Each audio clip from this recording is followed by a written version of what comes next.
The gavel cracked like a rifle shot across Redwater's town square. Silas Crenshaw had ridden in for flour and tobacco, nothing more. But the crowd gathered around the auction platform stopped him cold.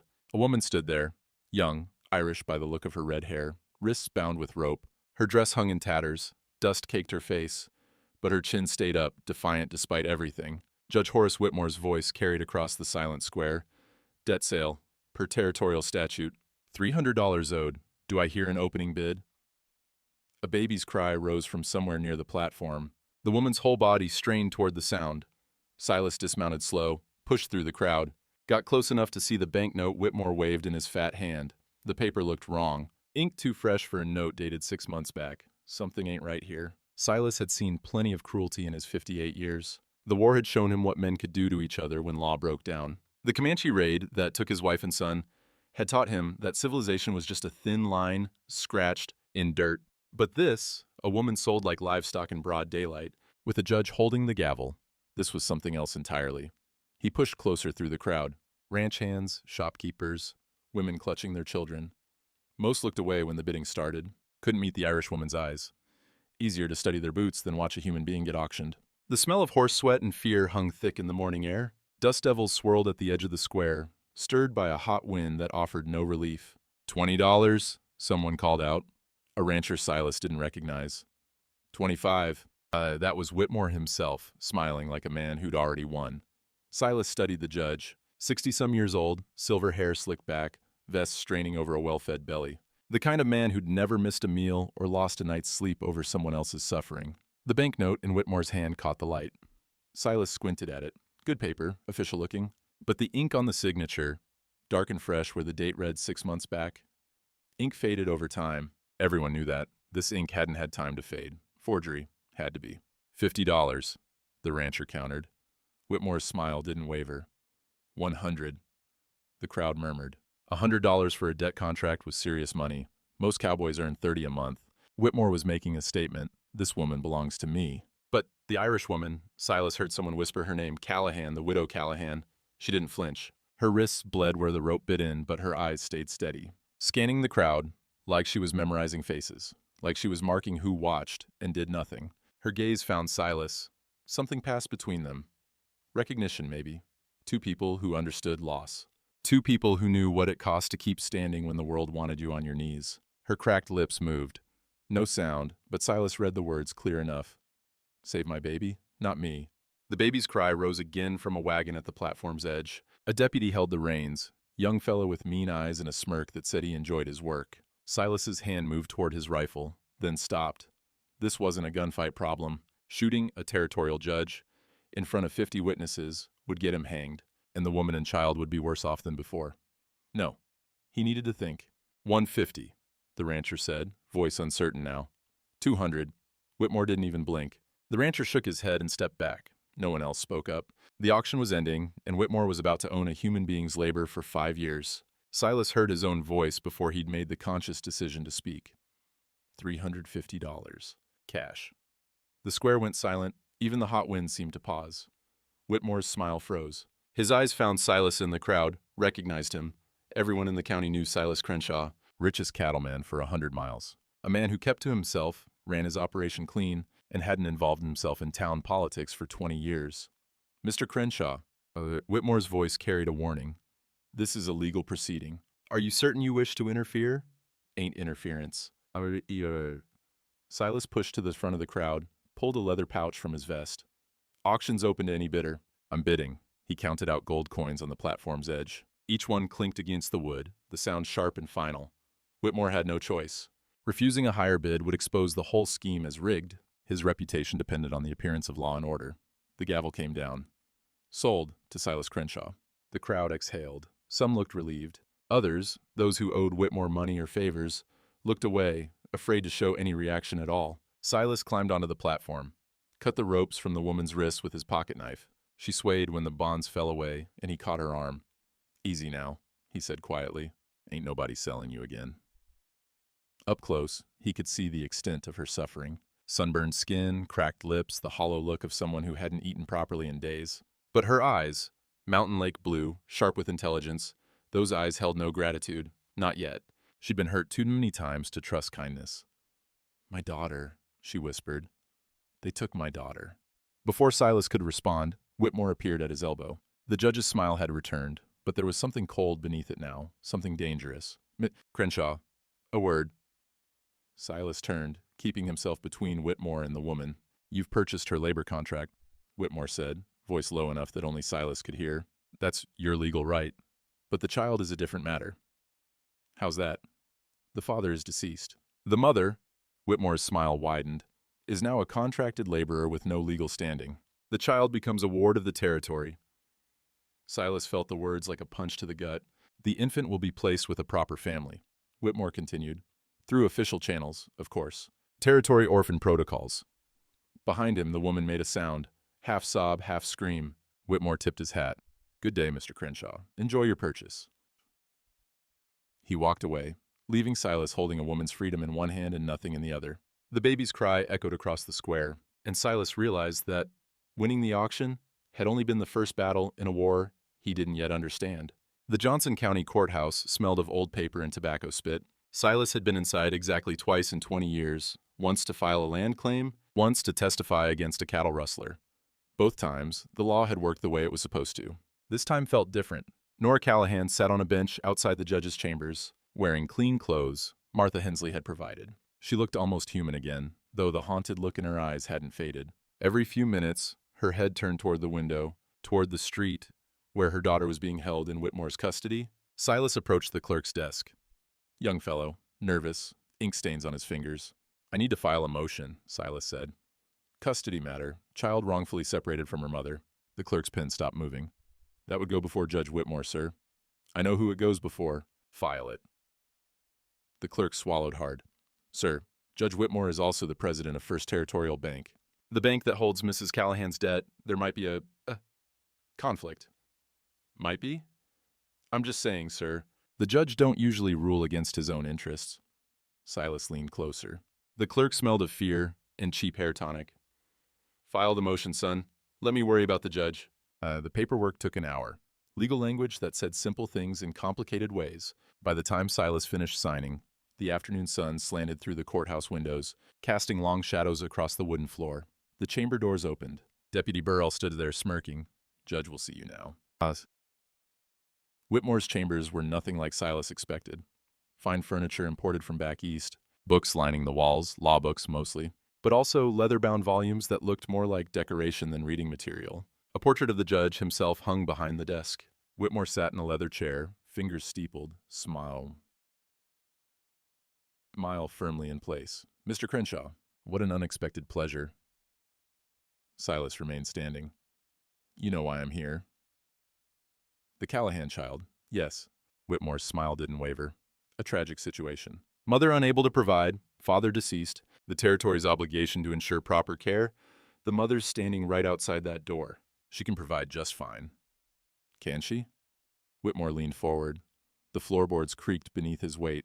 Mrs. Callahan is a contracted laborer. Your contracted laborer, I might add. She has no legal standing to claim custody, no property, no income, no husband. He spread his hands. The law is clear. Then change the contract. I release her from it. She's free. That addresses her labor status, not her financial situation. She still owes the bank $300. I paid that debt at your auction. You paid for her contract, Mr. Crenshaw. The underlying debt remains on the bank's books until properly settled through legal channels. Whitmore's eyes glittered with something like pleasure. Channels that I, as bank president, control. The trap was elegant. Silas had to admit that much. Whitmore wore two hats, banker and judge, and used each to block what the other couldn't. This is robbery, Silas said quietly. Robbery with a pen and a gavel. This is law, Mr. Crenshaw. You may not like it, but it's perfectly legal. The smile turned cold. Case dismissed, for lack of standing. The walk back to Martha Hensley's general store took 10 minutes. Felt like 10 hours. Nora didn't speak. Didn't need to. The answer was written on Silas's face. Martha was waiting in the back room. Coffee on the stove. Ledger book open on the table. The smell of dried beans and old wood filled the cramped space. Didn't go well, Martha said. Not a question. He's got the whole thing sewn up. Silas sat heavily in a wooden chair. Bank and bench. Can't fight one without the other blocking you. Martha poured coffee. Strong and black, the way frontier women made it. This ain't the first time, you know. Silas looked up. What do you mean? I've been keeping records. Martha slid the ledger across the table. Widow Jensen, 2 years back. Husband died sudden, owed money to First Territorial, debt auction. Whitmore bought her contract, took her land 6 months later. She flipped a page. Widow Truitt, same story. Dead husband, mysterious debt, auction, land gone. Another page. Now Widow Callahan. Same bank, same judge, same auction. Martha's voice hardened. 3 women in 3 years. All lost everything. All the land ended up in Whitmore's name. Nora made a small sound. Patrick knew. He was investigating the water rights. Said Whitmore was damming Crooked Creek to dry out the homesteaders. Martha nodded slowly. Patrick Callahan was asking questions all over the county. Same questions you're asking now. What happened to him? Silas asked, though part of him already knew. 2 weeks after he started digging, they found him at the bottom of Miller's Ravine. Martha met his eyes. Sheriff called it an accident, said his horse must have spooked. Patrick's horse was the steadiest mount in the county, Nora whispered. She never spooked at anything. The room fell silent. Outside, the sound of a hammer on anvil rang from Tomas Aguilar's forge across the street. Steady, relentless, like a heartbeat. Silas stared at the ledger. 3 widows, 3 land grabs, and 1 dead man who had gotten too close to the truth. This wasn't just about Nora Callahan anymore. It wasn't even just about her daughter. This was about a pattern of theft and murder stretching back years. And the man responsible wore a judge's robes and smiled while he did it. Martha, Silas said slowly, where exactly did they find Patrick's body? Miller's Ravine. About 2 miles from his homestead. She hesitated. Why? Silas stood. Because a man investigating water rights wouldn't be riding anywhere near Miller's Ravine. And I want to know what he was really looking into before someone shut him up permanent. Nora's hand closed around his wrist. Her grip was surprisingly strong. My husband was murdered, she said. And the man who killed him is holding my daughter. Silas looked at her. This woman who'd lost everything and still hadn't broken. Then I reckon we'd better find proof. Before your daughter disappears onto some orphan train and Whitmore buries the truth for good. Tomas Aguilar's forge sat at the edge of town, close enough for business, but far enough that the noise and heat didn't bother the respectable folk. On Main Street, Silas had known Tomas for 15 years.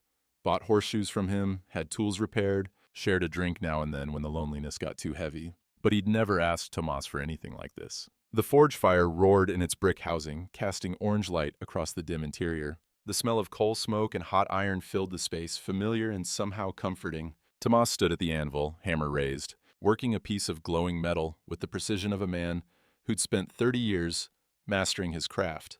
He didn't look up when Silas entered, just kept working. Hammer fell, sparks flew, metal bent to will. Heard you bought yourself a woman yesterday, Tomas said between strikes. Whole town's talking. Nah, didn't buy a woman. Bought her freedom. Whitmore don't see it that way. Whitmore's a thief, and maybe worse.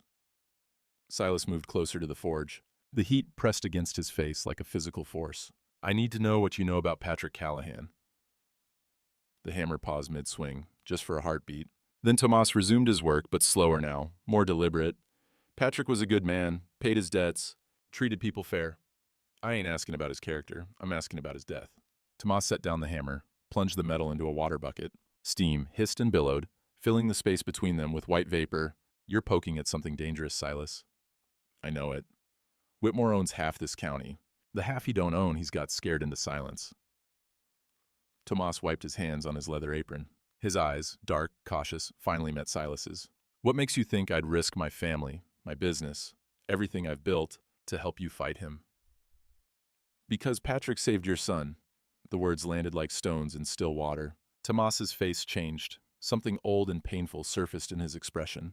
2 summers back, Silas continued, Diego fell through the ice on Crooked Creek. Patrick pulled him out, carried him 2 miles to town, in a blizzard. Doc said another 10 minutes, and the boy would have died. Tomas was quiet for a long moment. The forge fire crackled. Somewhere outside, a horse whinnied. What do you need to know? He asked finally. The original deed to the Callahan homestead. Patrick owned that land free and clear, federal land grant. But Whitmore's claiming a debt that don't exist. I need proof the deed was legitimate. Tomas reached for a water ladle, drank deep, set it down with a hollow clunk. I witnessed it, he said quietly. The original deed. Patrick asked me to sign as witness when he filed the claim. Federal land grant stamp clear as day. That land was his, legal and proper. Silas felt something loosen in his chest. You'd swear to that? In court? In Whitmore's court? Tomas laughed bitterly. Might as well swear to the wind. Man's not going to rule against himself. Yeah, what about federal court? A judge from outside the territory? Tomas considered this. His thick fingers drummed against the anvil. Federal jurisdiction. That might be different. But he shook his head. But even so, my word against a bank president and territorial judge? I'm a Mexican blacksmith, Silas. You know how that goes. Your word plus the original documents. If we can prove Whitmore's banknote is forged, you'd need the original deed, the real one, with the federal stamp. Where would that be? Tomas hesitated. The fire popped. A log shifted in the forge, sending up a shower of sparks. Patrick hid things, Tomas said slowly, before he died. Told me once that if anything ever happened to him, I should look under the hearthstone at his cabin. But I was too afraid to check. Whitmore's deputy watches that place like a hawk. Silas filed the information away. Hearthstone, cabin, guarded. If I get those papers, he said, will you testify? Tomas picked up his hammer again, held it like a man weighing more than iron. My father came from Chihuahua with nothing but the clothes on his back. Built this forge with his own hands, passed it to me. As he looked around the dim space, the tools, the fire, the work of 2 generations. Whitmore could take all this with a word in a forged paper.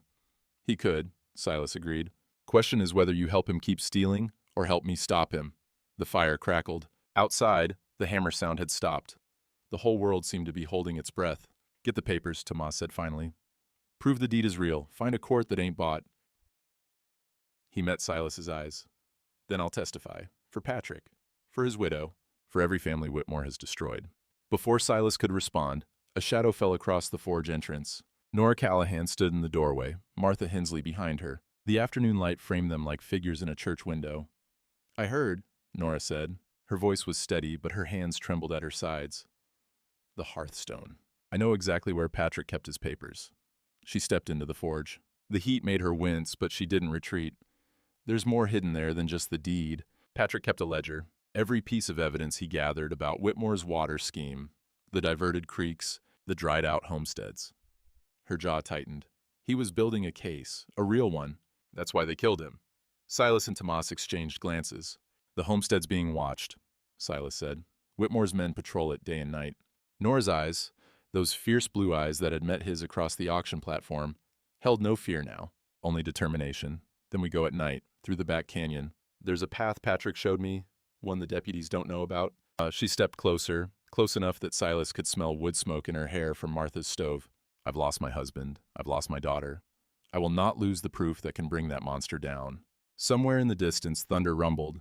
A storm building on the horizon. Silas looked at Tomas, at Nora, at the fire that burned between them. Tonight then, he said, we ride at moonrise. The Callahan homestead sat dark against the moonlit hills, its windows like empty eye sockets staring at nothing. 2 months abandoned, and already the place had taken on the look of a grave. Weeds choked the garden. The fence sagged where posts had rotted. A shutter hung crooked, creaking in the night wind. Silas and Nora approached from the back canyon just as she'd described. The path was narrow, treacherous in the dark, but it kept them hidden from the deputy who patrolled the main road. The smell of dust and decay hit them when Nora pushed open the cabin door. Moonlight spilled through the broken window, illuminating a scene of abandonment. Furniture overturned. Drawers pulled out and emptied. Someone had searched this place already, searched it hard. They were looking for the papers, Nora whispered. But Patrick was clever. He knew they'd come.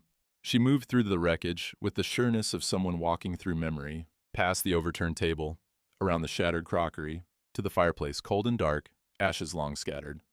Help me with the hearthstone. They knelt together.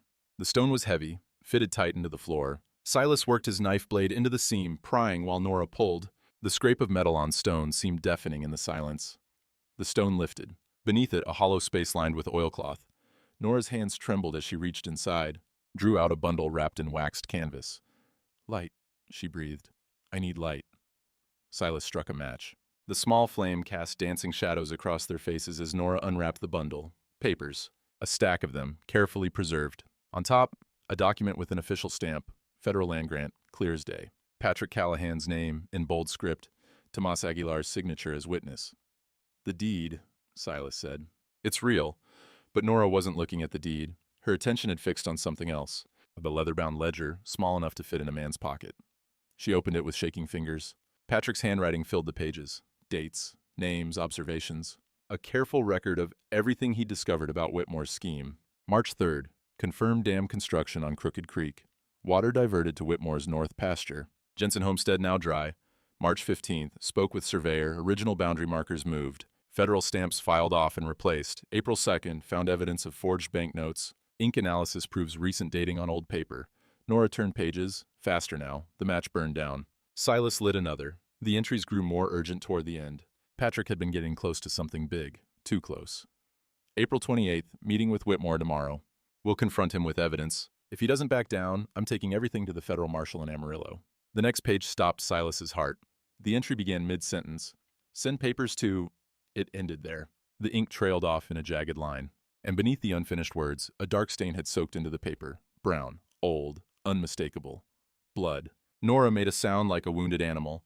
Her hand went to her mouth, pressing hard, holding back a scream. He never came home from that meeting, she whispered. They said his horse spooked. They said he fell. But he didn't fall, did he? He didn't fall. The match burned Silas's fingers. He dropped it, struck another. In the flickering light, he could see the truth written on Nora's face. The truth she'd probably known all along, but hadn't let herself believe. They killed him, she said. Whitmore killed my husband because he got too close to the truth. Before Silas could respond, a sound cut through the night. Hoofbeats, coming fast from the main road. Douse the light, Silas hissed. He killed the match. Darkness swallowed them. Through the broken window, he could see lanterns bobbing in the distance. 2 riders, 3, coming straight for the cabin. They saw the matches, Nora breathed. Oh God, they saw back door. Now. They gathered the papers, deed, ledger, everything, and ran. Out the back, through the overgrown garden, into the canyon shadows. Behind them, voices shouted. The cabin door crashed open. Fresh tracks, they were just here. Silas pulled Nora into a crevice between 2 boulders. They pressed against the cold stone, barely breathing, as lantern lights swept the canyon mouth. Spread out! Check the ravine. Minutes passed. Hours, maybe. Silas lost track. He could feel Nora's heart pounding against his arm. Could smell her fear mixed with the sage and dust of the canyon. Finally, the lights receded. The hoofbeats faded. They rode hard for Silas's ranch, arriving as the first gray light touched the eastern horizon. Martha was waiting on the porch, her face drawn with worry. But it wasn't worry about them. You need to see this, Martha said. Her voice was wrong, flat, dead. She held out a piece of paper, a notice. The ink still wet. Silas read it again. The words didn't change. Territory of Texas, Orphan Ward Disposition. By order of the Territorial Court, the infant female child of Patrick and Nora Callahan, having been declared a ward of the territory due to maternal incapacity, shall be placed via sealed bid auction. Auction to be held, dawn, 2 days hence. Proceeds to the Territorial Orphan Fund, on Horace Whitmore, presiding judge. Nora took the paper from Silas's hands. Read it once. Made a sound that wasn't quite human, a keen of pure maternal anguish that seemed to come from somewhere, deeper than her throat. Her legs buckled. Silas caught her before she hit the ground. My baby, she gasped. He's selling my baby. Martha's face was stone. Whitmore's not waiting anymore. Whatever you found out there spooked him. He's moving fast now, covering his tracks. Silas looked at the papers clutched in Nora's white-knuckled hands. The deed, the ledger. Proof of fraud, proof of murder. Evidence that meant nothing if they couldn't get it before a judge who wasn't bought and paid for. 48 hours. They had 48 hours to find a way to stop an auction that Whitmore himself would oversee, in a court Whitmore himself controlled. And somewhere in town, a baby was crying for a mother who couldn't reach her. Reverend Ezekiel Pruitt's camp sat 3 miles outside of town, tucked into a stand of cottonwoods near a spring that never ran dry. The old circuit preacher had been riding these territories for 40 years, bringing the word to homesteads and mining camps and anywhere else folks needed reminding that God hadn't forgotten them. Silas found him sitting by a small fire, mending a tear in his saddlebag. The smell of wood smoke and coffee drifted through the morning air. A worn Bible lay open on a flat rock beside him. Silas Crenshaw. Pruitt didn't look up from his work. Been expecting you. How's that? Word travels fast in small towns. Heard you bought a woman at auction, challenged Whitmore in his own courthouse, and went poking around a dead man's cabin in the dark of night. The needle paused. Pruitt's eyes, still sharp despite his 67 years, lifted to meet Silas's. Either you've lost your mind, or you've finally found it. Silas dismounted. His bones ached from the night's ride, and his eyes burned from lack of sleep. But there was no time for rest. 46 hours now, maybe less. I need your help, Reverend. Figured as much. Pruitt set down the saddlebag, poured coffee from a battered tin pot into a cup that had seen better days, handed it to Silas. Sit. Tell me what you found. Silas told him. All of it. The forged banknotes, the pattern of widow auctions, Patrick Callahan's ledger with its damning entries and its blood-stained final page, the child about to be sold at dawn 2 days hence. Pruitt listened without interruption. When Silas finished, the old preacher was quiet for a long moment. The fire crackled. A meadowlark sang somewhere in the cottonwoods. I've been preaching at homesteads all across this county for years, Pruitt said finally. Watched families come and go. Watched good people lose everything while Whitmore got richer, and he shook his head slowly. Always suspected something wasn't right. Never had proof. We've got proof now. But no court to hear it. Federal court, Pruitt said. That's the only way. A judge from outside the territory, outside Whitmore's reach. Tomas said the same thing, but the nearest federal circuit judge is in Amarillo. 3 days' ride at least. We don't have 3 days. Pruitt's weathered face creased in something that might have been a smile. You're not the only one who's been watching Whitmore, Silas. I've been writing letters to federal authorities for 2 months now, sending them with every rider heading south. Silas's heart lurched. Letters? Detailing everything I've witnessed, the suspicious deaths, the land transfers, the pattern of fraud. Pruitt reached into his saddlebag and withdrew a worn envelope. Last week I got a reply. There's a federal marshal in Amarillo named Morgan. He's been building a case against territorial corruption for over a year. My letters gave him the connection he needed. Is he coming? I don't know. I sent word 2 weeks ago that the situation was getting urgent. If God's willing, he's already on his way. Pruitt's eyes held Silas's. But we can't count on that. We need to be prepared to delay that auction ourselves if help doesn't arrive in time. Silas nodded slowly. A plan was forming in his mind. Dangerous. Maybe foolish. But the only chance they had. Gather everyone you trust, he said. Anyone who's lost land to Whitmore. Anyone willing to speak the truth in public. Have them at my ranch by nightfall tomorrow. Pruitt rose, joints creaking, extended his hand. I'll be there, and I'll bring anyone with the courage to stand. The Crenshaw Ranch House was the finest home for 100 miles, and the emptiest. Silas had built it for a family that never came. A monument to grief disguised as prosperity. Stone walls. Glass windows shipped from St. Louis. A parlor that hadn't heard laughter in 20 years. Martha Hensley had taken charge of Nora, settling her in the guest room that had never hosted a guest. By the time Silas returned from Pruitt's camp, hot water was steaming in a copper tub, and the smell of lye soap drifted through the hallway. He waited in the parlor, staring at the cold fireplace. On the wall above the mantel hung his father's Winchester, the rifle that had seen him through the war, through the Comanche raids, through every trial of his adult life. Beside it, mounted on iron hooks, hung another inheritance, his branding iron. The Crenshaw C, forged 50 years ago by a blacksmith in San Antonio. That iron had marked every head of cattle on this ranch, every fence post, every piece of property Silas had ever claimed. He found himself taking it down, holding it, feeling the weight of it in his hands. Protect what matters, nothing else, his father's words. The only wisdom the old man had ever passed down. Footsteps on the stairs. Silas turned. Nora stood in the parlor doorway, clean now, her red hair damp and combed. She wore a dress Silas hadn't seen in 2 decades. Blue cotton with white lace at the collar. His wife's Sunday dress, the one she'd been saving for a special occasion that never came. Martha must have found it in the cedar chest upstairs. Must have thought it was just old clothes. The sight of it stole Silas's breath. I'm sorry, Nora said quickly, seeing his face. Mrs. Hensley gave me this. I didn't know. Don't. Silas's voice came out rough. He cleared his throat. Don't apologize. It suits you. Nora's hand went to the collar. Her fingers traced the lace, gentle as a prayer. Whose was it? My wife's. The words cost him something. She died 20 years ago, her and our boy. Comanche raid while I was away buying cattle. The silence that followed wasn't uncomfortable.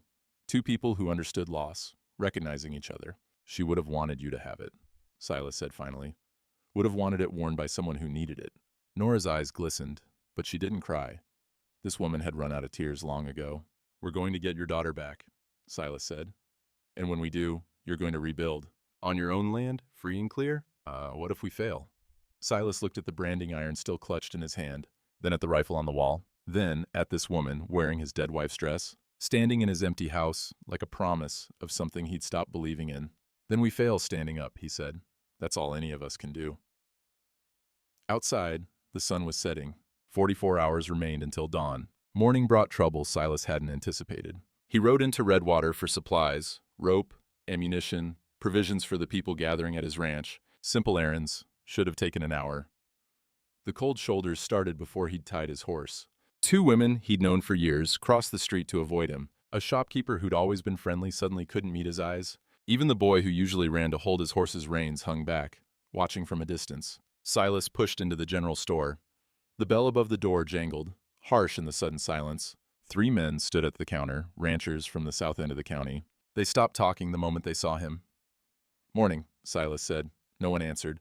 He gathered what he needed: coffee, salt, cartridges for his Winchester. The shopkeeper, not Martha, a man named Greer who had bought the place from her years back, rang up the purchases without a word. His hands shook slightly as he counted change. "Something on your mind, Greer?"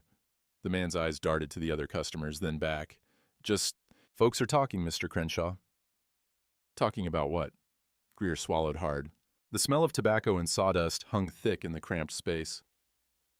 "About you and that Irish woman. About why a man your age would pay $350 for a young widow's contract." The words landed like a slap. "Judge Whitmore's been making suggestions," one of the ranchers said. "A big man named Polk, more gut than muscle. Says you've got improper intentions. Says you're no better than a flesh peddler, just richer." Silas's hands curled into fists at his sides. The urge to violence rose hot in his chest, to grab Polk by his collar and teach him the cost of spreading lies. But that's what Whitmore wanted, a reaction that would prove the rumors true in people's minds. "Whitmore's a thief and a murderer," Silas said quietly. "He's stolen land from half the widows in this county and killed a man who tried to expose him, but you'd rather believe his lies than face what's really happening." Polk's face reddened. "Now see here. I see plenty." Silas gathered his supplies. "I see men too scared to ask questions and too comfortable to care about answers. When Whitmore comes for your land, and he will, remember this moment." He walked out without looking back. The bell jangled behind him like mocking laughter. Martha found him at the livery stable, checking his horse's shoes with more force than necessary. The smell of hay and manure filled the dim space, familiar and grounding. "Heard what happened at Greer's," she said. "News travels fast. Whitmore's been busy. Spent all morning making the rounds. Telling anyone who'll listen that you bought Nora for your bed." Martha's voice was hard as flint. "Some folks believe it, the ones who want to believe it anyway." Silas straightened, his back ached, his eyes burned. 40 hours now and counting. "He's trying to isolate us, make people afraid to stand with us. It's working." Martha leaned against a stall door. "The Hendersons were planning to come to your ranch tonight. Now, they're not sure. Same with the Mullers." Silas cursed under his breath. Whitmore was fighting smart, attacking reputation instead of body. Harder to defend against. Harder to disprove. "There's something else," Martha said. She glanced around, making sure they were alone. "I talked to Tomas this morning. He overheard something at the telegraph office yesterday." What kind of something?" "Whitmore got a wire from back east, from his investors." Martha's eyes glittered with something like hope. The clerk said Whitmore turned white as milk when he read it. Started pacing and muttering about deadlines. Silas frowned. "Investors?" "Railroad money, according to Tomas. Eastern financiers who've been backing Whitmore's land acquisitions. Word is they're expecting proof of title consolidation by month's end. Proof that Whitmore owns clear deed to all the land he's been promising them." The pieces clicked together in Silas's mind, like a gun being assembled. "The railroad survey?" he said slowly. "They came through last spring. That land near Crooked Creek. If the railroad builds a spur line through Johnson County, no, it's worth 10 times what Whitmore paid for it, but only if he can prove clear title." Martha smiled grimly.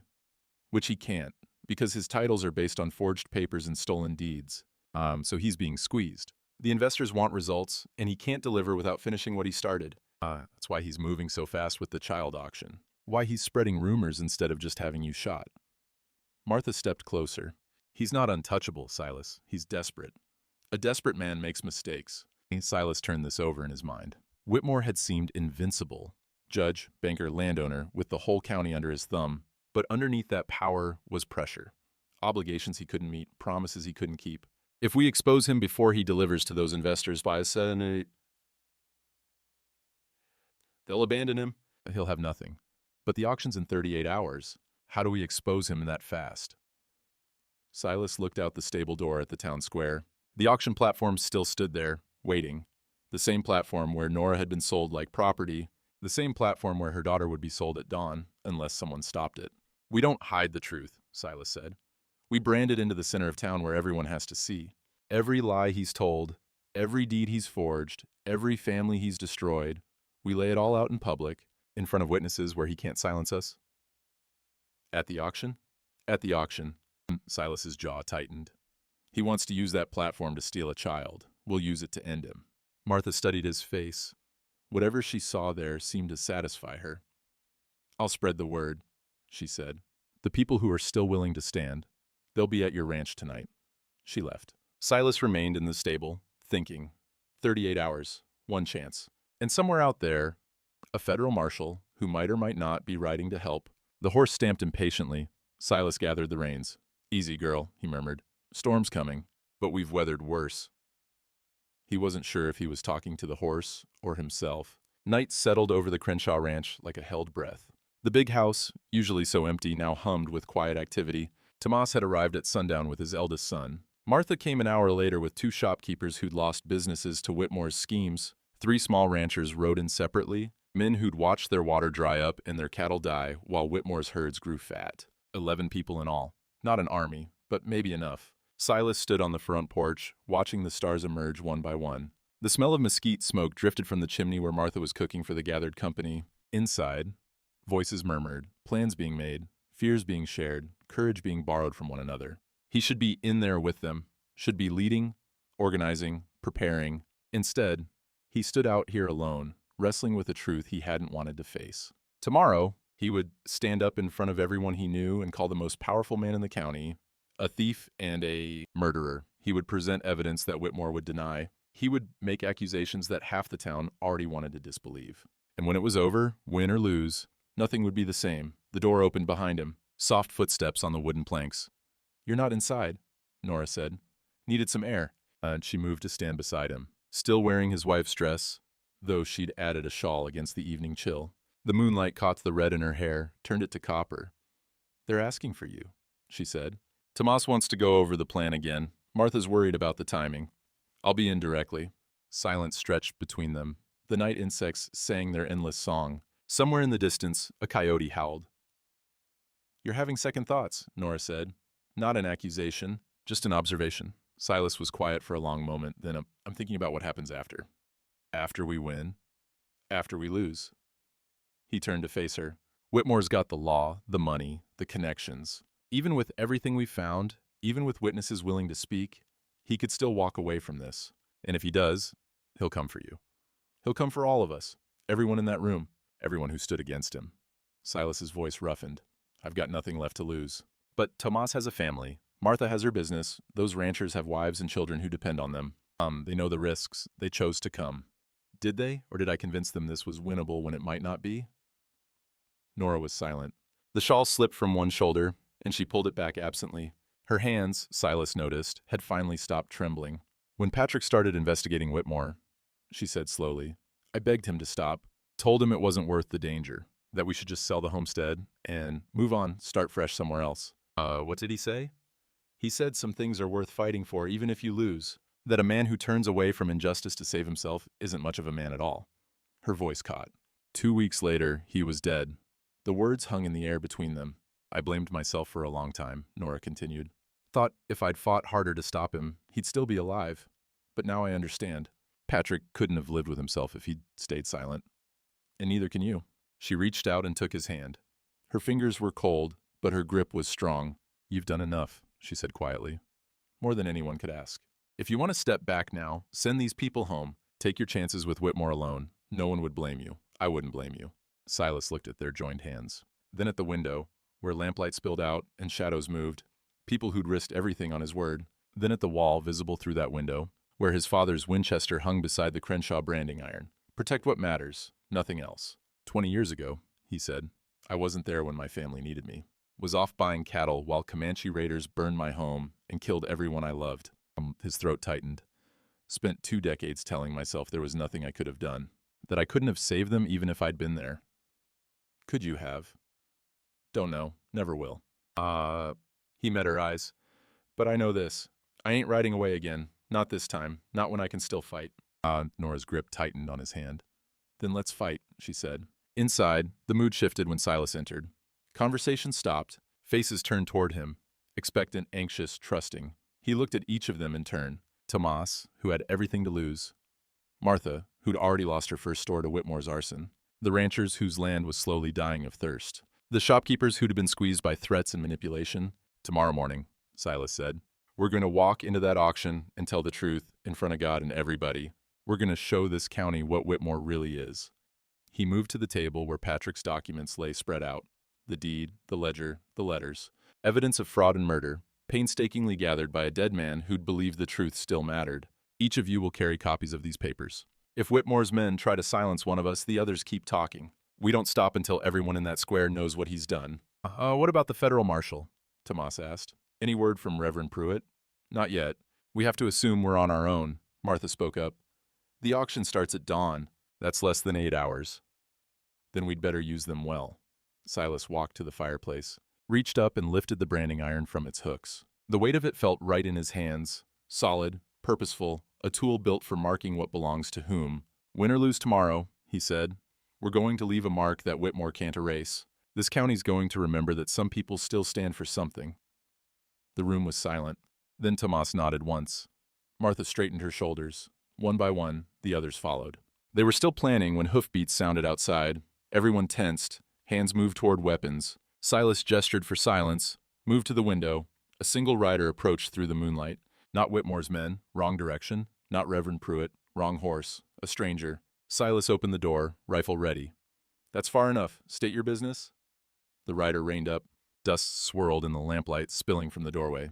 He was a lean man, 50s maybe, with a weathered face and eyes that had seen too much. Looking for Silas Crenshaw, the stranger said. Reverend Pruitt sent me. Found him on the road 2 days back. Who are you? The man reached slowly into his coat, drew out a leather wallet, flipped it open to reveal a silver star. Name's Morgan, he said. Federal Marshal, I hear you've got evidence of land fraud, forgery, and murder. And I hear there's an auction at dawn that needs stopping.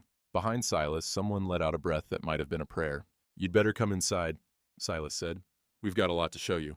Dawn came slow and bloody over Redwater, the sky streaked with crimson like a warning no one would heed.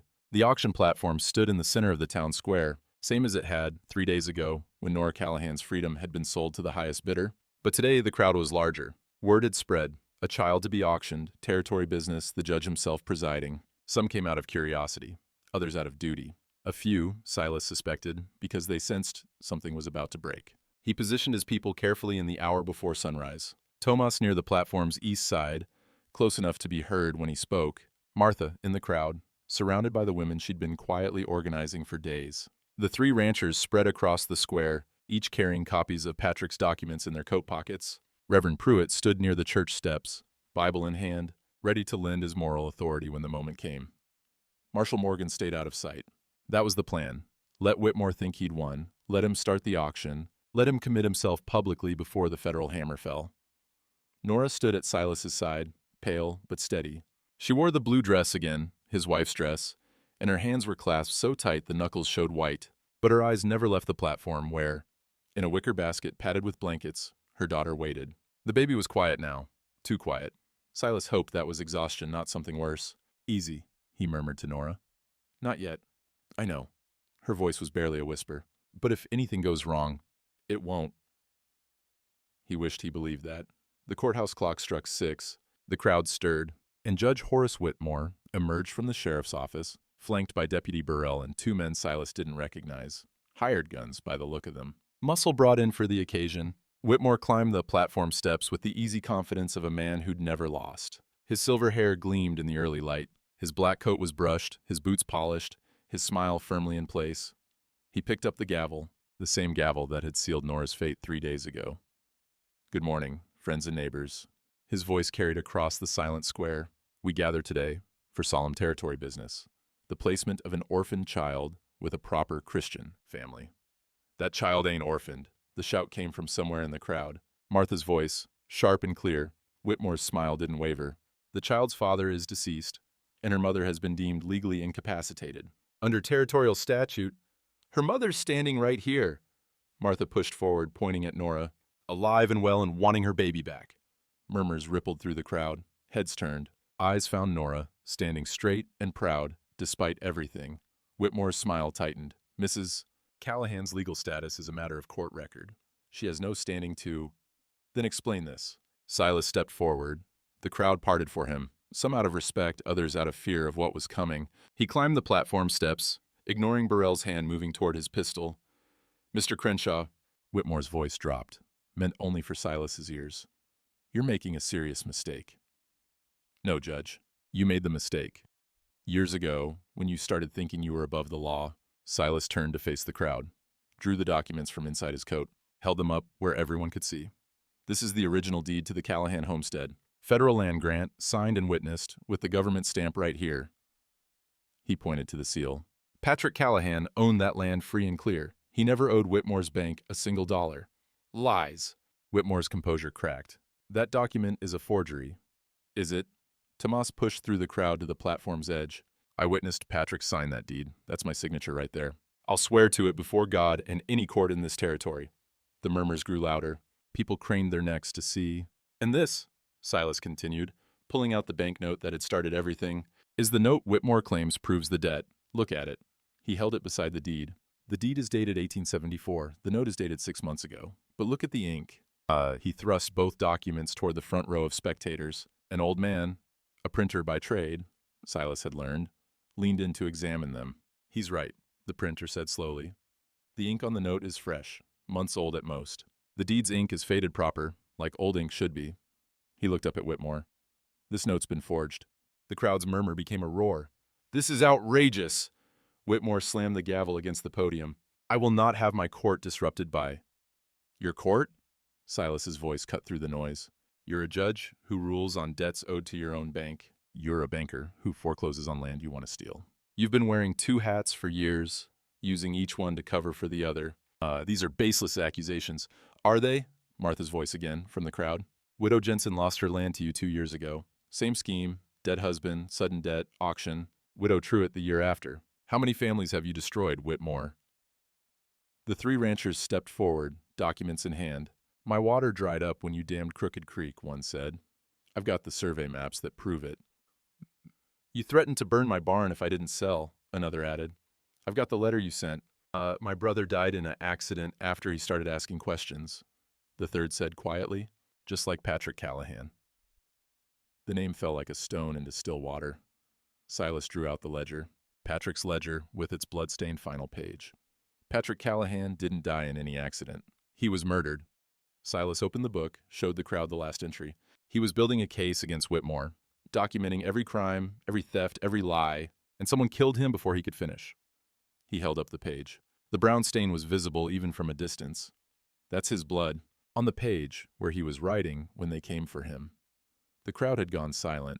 Even Whitmore's hired guns looked uncertain. You have no proof of murder, Whitmore said, but his voice had lost its smoothness. No proof of any of this. These documents could be fabricated.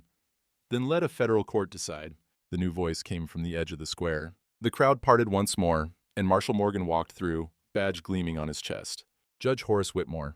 Morgan's voice carried the flat authority of a man who'd done this many times before. I'm placing you under arrest on federal charges of land fraud, forgery, and conspiracy to deprive citizens of property under color of law. Whitmore's face went gray. You have no jurisdiction here. This is territorial. Federal land grants are federal jurisdiction. You've been stealing government-deeded property for years. Morgan smiled thinly. I've been building this case for months. Just needed witnesses brave enough to come forward.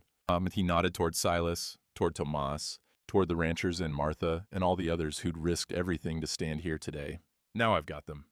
Deputy Burrell's hand twitched toward his gun. Morgan's eyes found him. I wouldn't, the marshal said quietly. Federal crime, assaulting a marshal, and there's about 50 witnesses watching. Burrell's hand dropped. Whitmore made one last desperate move, lunging toward the basket where Nora's daughter lay. Maybe he thought a hostage would save him. Maybe he'd stop thinking at all. He never reached it. Silas was faster. He caught Whitmore's arm, spun him around, and drove him back against the platform railing. The judge's gavel fell from his hand, clattering against the wooden boards. It's over, Silas said. All of it. Morgan's men moved in, iron manacles ready. Whitmore struggled briefly, then went limp, the fight draining out of him as the reality set in. In the silence that followed, Nora climbed the platform steps. Her legs shook. Her breath came in ragged gasps. But she made it to the basket, reached down, and lifted her daughter into her arms. The baby stirred, opened her eyes, and for the first time in days, she didn't cry. She just looked at her mother's face and smiled. Nora's sob broke the silence, a sound of relief so profound it made grown men turn away to hide their own tears. Silas watched them for a moment, mother and child reunited. The wrong he'd set out to right, finally made whole. Then he bent down and picked up Whitmore's fallen gavel. The wood was smooth, worn from years of use, years of false justice, years of stolen lives. He handed it to Marshal Morgan. Reckon this belongs to someone who'll use it honest. Morgan accepted it with a nod. Reckon so. Silas turned to the crowd, to the people of Redwater, who'd watched in silence, while Whitmore built his empire on their fear. Some looked ashamed, others looked angry. A few, the ones who'd stood with him, looked proud. He reached into his belt and drew out the branding iron. The Crenshaw C, forged 50 years ago, carried through a lifetime of building and loss, and building again. A torch still burned in a bracket near the platform, lit for the auction that would never happen now. Silas held the iron in the flame until it glowed cherry red. Then he pressed it into the wooden platform. The wood hissed and smoked. The smell of burning pine filled the air. When he lifted the iron, the Crenshaw brand stood clear and permanent in the auction platform's face. "This ground belongs to honest people now," Silas said. "Let that mark remind anyone who forgets." The crowd was silent. Then somewhere in the back, someone started clapping. Others joined. The applause spread until it filled the square, ragged and uncertain at first, then stronger. Not celebration, not yet, but something that might grow into hope. Silas climbed down from the platform, found Nora waiting at the bottom, her daughter clutched against her chest. "Thank you," she whispered. The words seemed too small for what they carried. "Don't thank me yet." Silas looked towards the horizon, where the sun had finally cleared the buildings and was flooding the square with golden light. "We've still got a homestead to rebuild, and I hear you're short a set of hands." Nora laughed, a broken, beautiful sound. "Are you offering?" "If you're accepting." She didn't answer, just smiled and held her baby closer. Behind them, Marshal Morgan's men led Whitmore away in chains. The crowd began to disperse, already buzzing with talk of what they'd witnessed. And somewhere in the distance, a church bell began to ring. Reverend Pruitt's doing, probably, calling the faithful to witness that justice, long delayed, had finally come to Redwater. The auction platform stood empty now, marked forever with the Crenshaw brand. A promise, a warning, a new beginning. The days that followed moved like water, finding its level after a flood. Marshal Morgan took Whitmore to Amarillo in chains, along with Deputy Burwell and the two hired guns who'd made the mistake of reaching for their weapons during the arrest. Federal charges meant federal court, no territorial judge to twist the proceedings, no bought jury to look the other way. Word came back within a week that Whitmore's eastern investors had abandoned him the moment they learned of his arrest.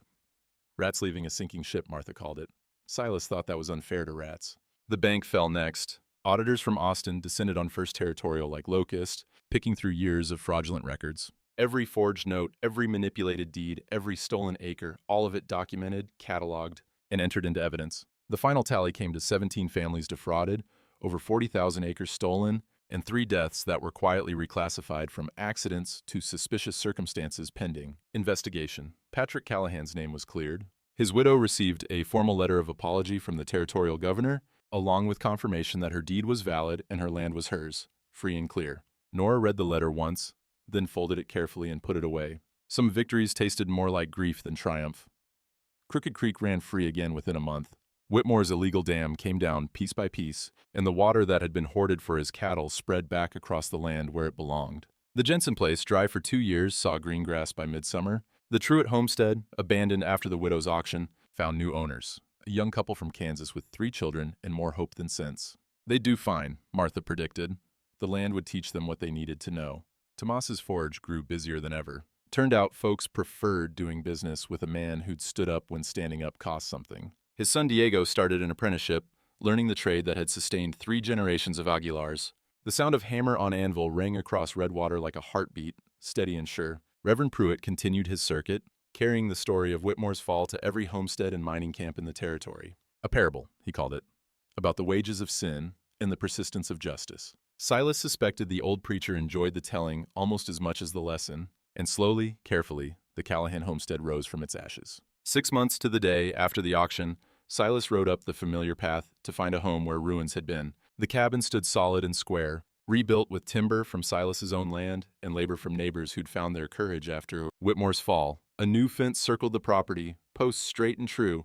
The garden, barren dirt when Nora had returned, now burst with late-season vegetables. The soil dark and rich from Crooked Creek's restored waters. Smoke curled from the chimney. The smell of fresh bread drifted through the open window. Silas tied his horse at the new hitching post and paused to look at the gate. The Crenshaw brand had been burned into the wood there too, not by his hand, but by Nora's. A gift, she'd called it. A reminder of who had stood with her when standing cost everything. The door opened before he could knock. "You're late," Nora said, but she was smiling. Inside, the cabin was warm and full of life. Martha had come early to help with the cooking. Tomas sat by the fire with his wife and Diego, telling some story that made the boy roll his eyes. Reverend Pruitt occupied the best chair, Bible open on his knee, though he seemed more interested in the bread cooling on the table than in scripture. And in a wooden cradle by the hearth, baby Clara slept, fat and healthy and utterly unaware of how close she'd come to losing everything before her life had properly begun. "About time," Martha said, pressing a cup of coffee into Silas's hands. "Food's almost ready." The meal was simple: roasted chicken, fresh vegetables, bread still warm from the oven, but the company made it a feast. Laughter filled the small cabin.